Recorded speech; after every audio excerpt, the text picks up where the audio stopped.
The air in that massive China festival felt thick, heavy like a coming storm. But the moment the first heartbeat of the bass dropped for Family Ties, it wasn't a storm anymore, it was a sudden electric fire. You ever been in a crowd so big you can't see the end of it? A sea of faces stretching out like a whole new world. All of them waiting for that one single thing? That was this China crowd. It wasn't just a sold-out show, it was a takeover. You could practically taste the anticipation, the hungry need for the raw energy only K-Dot brings. The lights hit the stage, all sharp edges and blinding white. And then he was there, Kendrick Lamar, just a figure in the smoke. But the sound that came from the crowd, man, it was a single monstrous roar. It was the sound of 1,000 cities crashing into one another. By the way, welcome to Celebrity Hip Hop Showroom, where hip hop and celebrity drama never sleep. So hit that subscribe button so you never miss the mess. Let's get into it. He didn't waste a second. He launched straight into the verse, that staccato, punch-in-the-chest rhythm of Family Ties, and the whole place became one giant, living, breathing amplifier. Forget the politics, forget the language barrier, forget everything you thought you knew about that side of the world. In that moment, the only language was the beat, the only message was the flow. You see the videos later, the shaky phone footage that can't ever capture the real feeling. But trust me, from the stage, looking out at that crowd, it was terrifying in the best way. Imagine tens of thousands of people, all of them jumping, all of them spitting the words back at him like their lives depended on it. Their faces were pure mania, a beautiful, uncontrolled chaos. It was more than a performance, it was an exorcism, a cleansing fire. It felt like the ground beneath the stage was threatening to buckle, like the sheer weight of the sound, the collective energy, was going to crack the foundations of the stadium and swallow us all whole. And K-Dot just rode the wave, cool, locked in, every movement deliberate, every syllable a bullet. He was looking right into the madness he created, a king on his throne of sound. The security detail backstage, these hard-faced guys who'd seen it all, even they were nodding their heads, a little flicker of shock in their eyes, because this wasn't just another stop on a tour. This felt like history being made, an invisible line being crossed. The energy was a current you could plug into. It was charging everything, the air, the equipment, the people. You could feel the heat radiating off the masses, the sweat, the adrenaline, all mixing into a humid haze under the festival lights.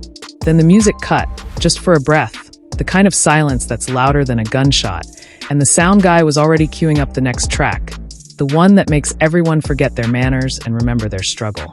The beat for All Right started to simmer, slow at first, just a low, menacing rumble, and 1,000 hands went up, painting a picture on the dark canvas of the night. This is where it got deep. All Right isn't just a song, it's a mantra, a prayer whispered in the street, a shout of defiance. The transition was flawless, the mark of a master conductor. He didn't just change the tempo, he changed the mood, flipping the switch from aggressive pride to a kind of desperate, uplifting hope. That's the power of the man, the shift is seamless, and the crowd goes with him, no questions asked.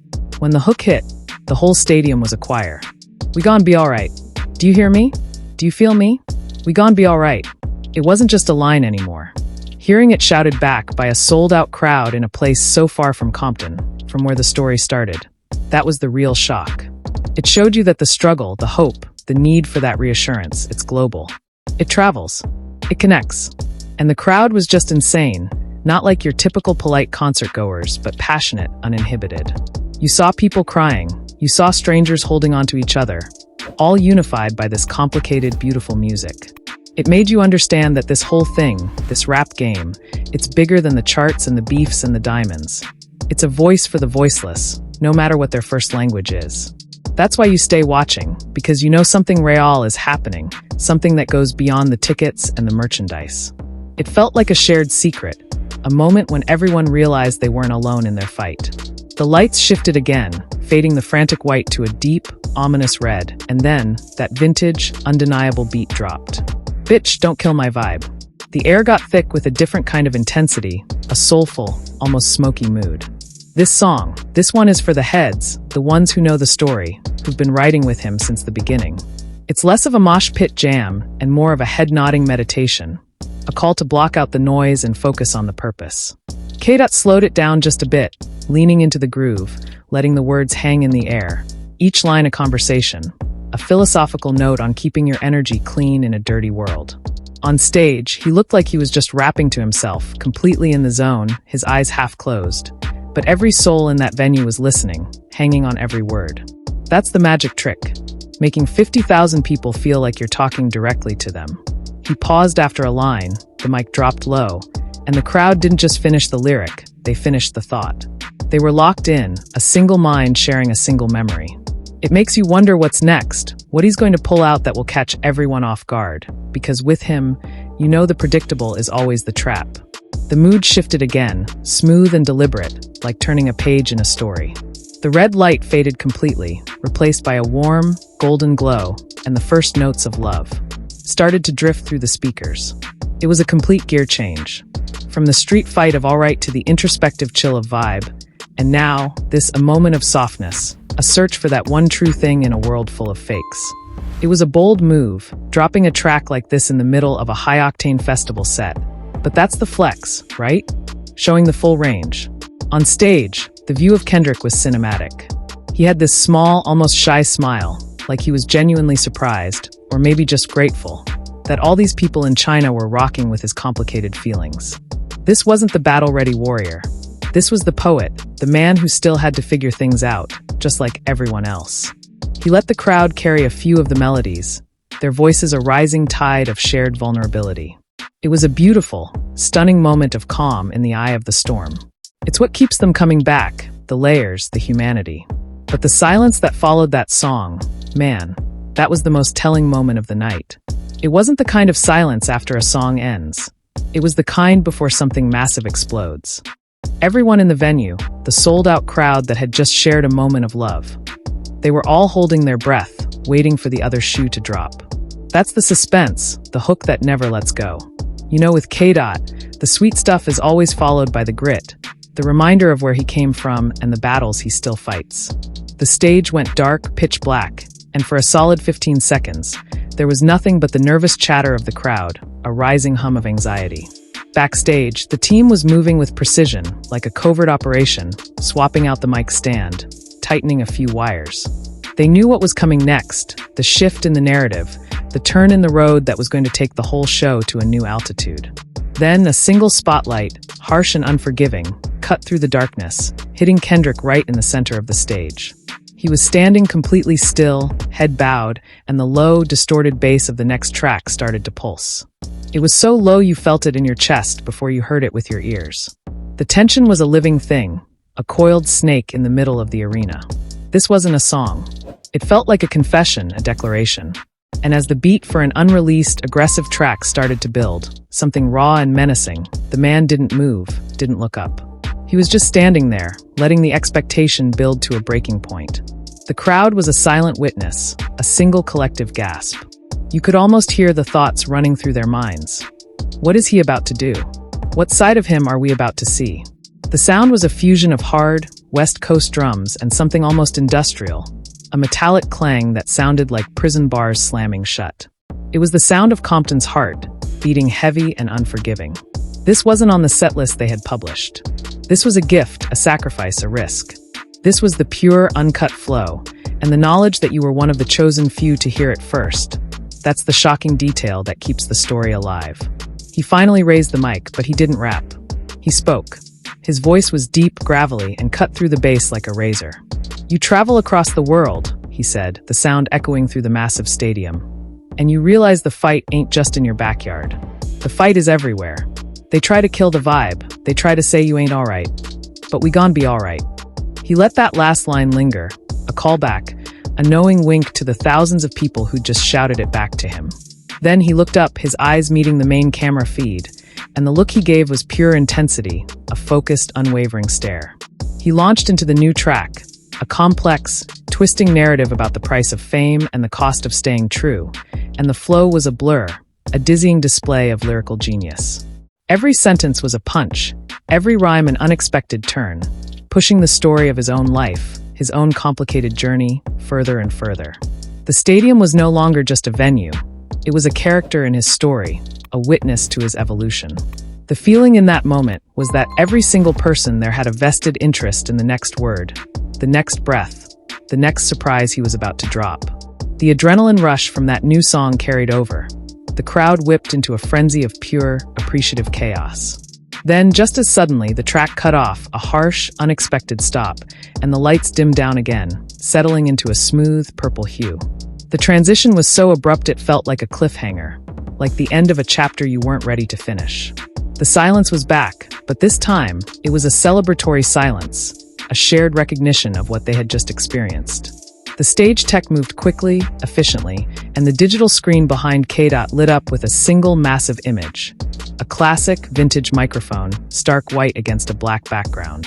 The first familiar notes of Money Trees drifted out, a smooth, mellow, almost haunting beat, and the mood shifted one last time, settling into a late-night cruise.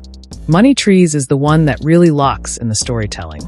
It's the soundtrack to cruising through a city at 2 a.m., windows down, thinking about everything and nothing. It's the narrative of chasing dreams and dodging shadows, all wrapped up in a deceptively chill beat. The China crowd, they knew every word to this one too.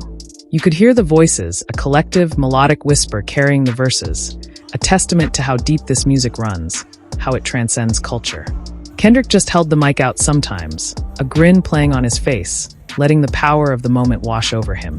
It wasn't about him at this point.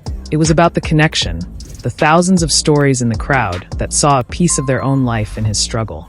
It was a beautiful thing to witness, the human element of a massive global machine. He was painting a picture, vivid and real, with the crowd as his canvas, and every person felt the brushstroke. The end of the set was a masterclass in leaving them wanting more. He wrapped up Money Trees with a final, soulful ad-lib, a heartfelt thanks, and then the lights went full bright, a blinding return to reality. The crowd was screaming, chanting his name, the sound not letting up even as he took a final bow, a respectful, humble gesture that made the sold-out China Festival crowd love him even more.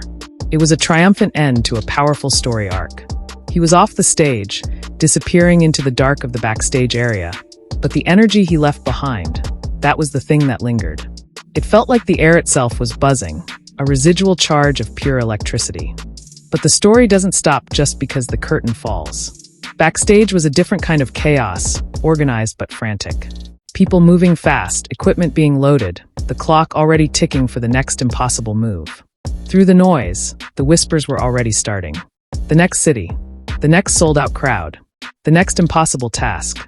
The road crew, hardened veterans who'd seen every stage, every crowd, every continent, they were talking in hushed, awestruck tones about the power of the China show, the sheer unexpected passion of it. It made you realize the mission was bigger than they thought. It wasn't just a tour, it was a movement, spreading like wildfire across the globe. The logistics were insane, the kind of puzzle only the best in the game can solve. Moving that kind of show, that kind of energy, that kind of star across an ocean in a matter of days. It takes a machine, a well-oiled operation working on impossible deadlines. The man himself, Kendrick, was already moving, shielded by the inner circle. He was quiet, focused, not celebratory, but already looking ahead. That's the nature of the hustle, the relentless climb. You conquer one mountain, and you immediately see the next peak you have to summit. The whispers turned into a low, official buzz as the itinerary was confirmed, the destination etched in stone. Spain. The next stop, a totally different vibe, a totally different challenge.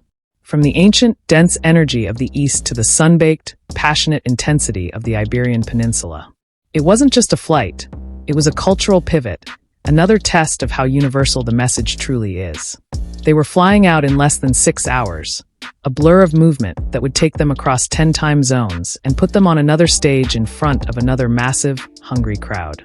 The last image before leaving the China venue was a striking one. A lone security guard, a local guy who probably didn't know a word of English, but had been standing at the edge of the stage for hours. He was just shaking his head slowly, a look of profound disbelief and respect on his face. He didn't need to understand the lyrics to understand the power.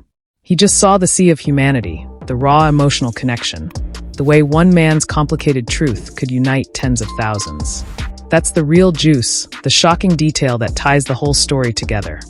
The music, the flow, the beat, it's a universal passport, no visa required.